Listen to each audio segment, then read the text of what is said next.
Į 2014-uosius pinigų karta ir vėl žengia su dežavu. Taip, mes ir vėl čia. Dairomės, kaip gyvena Telšė, Žemaitijos sostinė.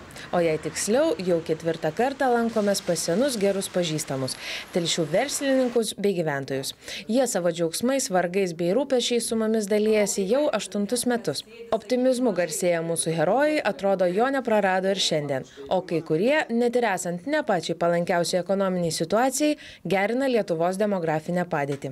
Jeigu skaičiuotume logiškai, ko gero mes niekada nenuspręstume turėti dar vieno vaiko. Jeigu dėliotume, sakykime, pagal tai skaičiuotume, kiek ko jam reikės, bet čia yra kitas supratimas, sakykime. Tai išeina iš mūsų šeimos nuostatų, iš tikėjimo, iš vertybių.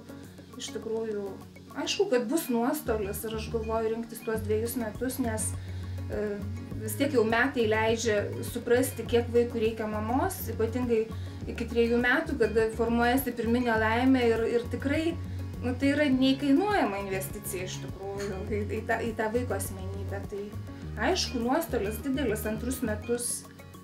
Tikrai turėsim galvoti, kaip išgyventi 40% nuo mano atlyginimo, tai nesieks net 1000 litų. Aš manau, kad bet kokiu atveju tie 2 metai buvo išskirtiniai, nes aš buvau namuose visą laiką, visus tuos 2 metus.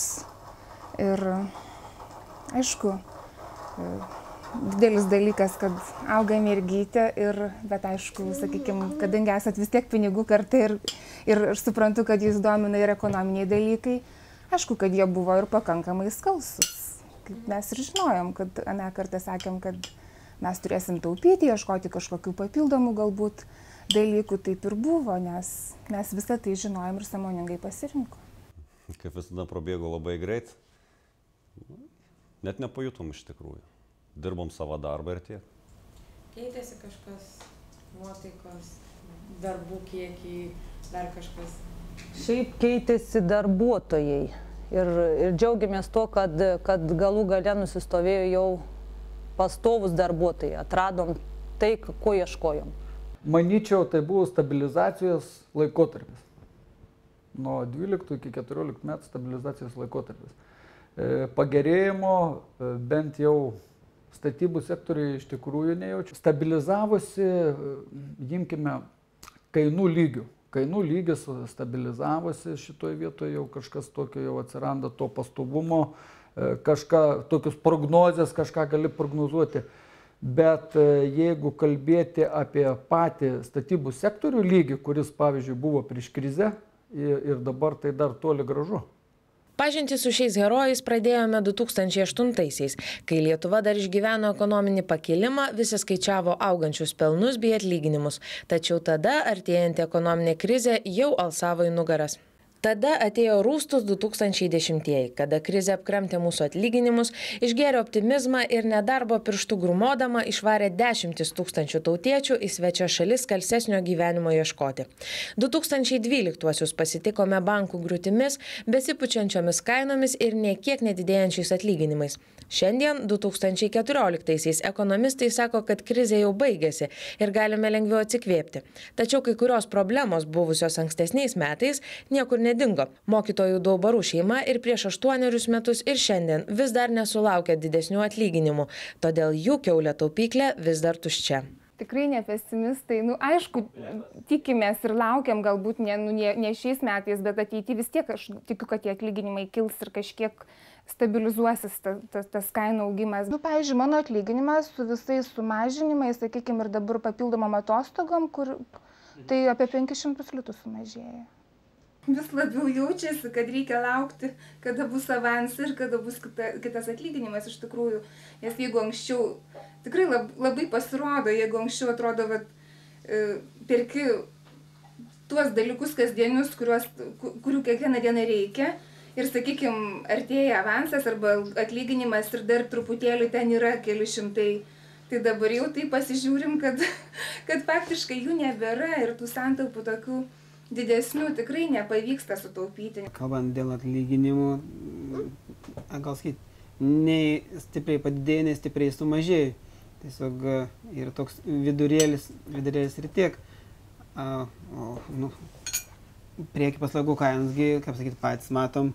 Ir realiai, kad kažkas būtų labai stipriai pagerėję, kaip čia mūsų ekonomistai sako, kažkur kažkam gerėja, na, tikėtina, kad taip ir yra, bet žiūrint į mūsų pusę, tai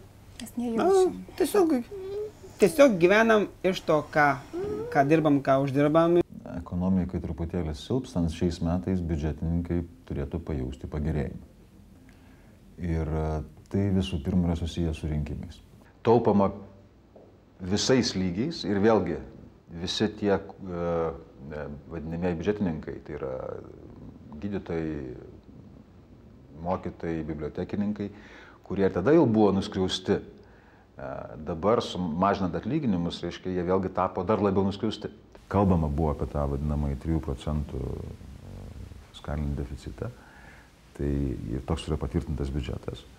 Tai aš drįsčiau spėti, gal aš klaidingai ir gal labai neatsargiai spėjau, bet aš drįsčiau spėti, kad kokį turbūt balandžio, vėliausiai gegužės mėnesį paaiškės, kad tai yra nepasiekiamas dalykas ir bus grįžta apie biudžetą.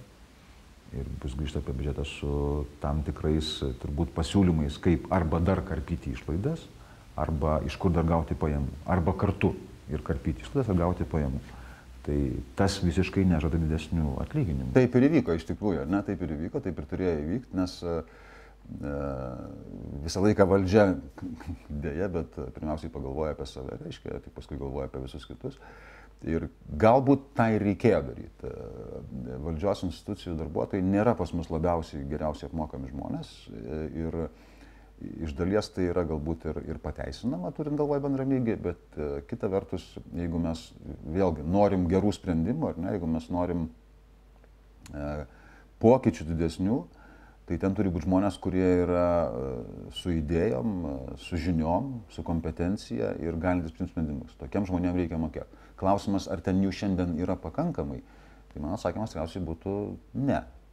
Nes mes dar vis dar gyvenam tos, reiškia, tokios, šeimyninės partinės nomenklatūros sąlygom ir čia irgi reikia pokyčių labai stipriai.